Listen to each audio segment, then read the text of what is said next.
In Lahore, the second largest city in Pakistan, there is a beautiful girl named Mamula. Because of the arrival of Chinese locomotives, she's lucky to be the first woman to work in the local railway locomotive depot.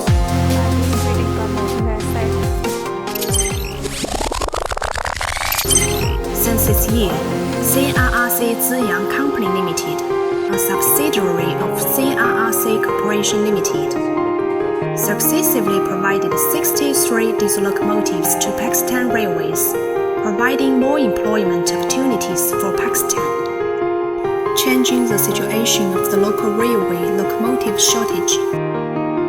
Mamula works as a secretary and translator for CRRC-BELT Pakistan office.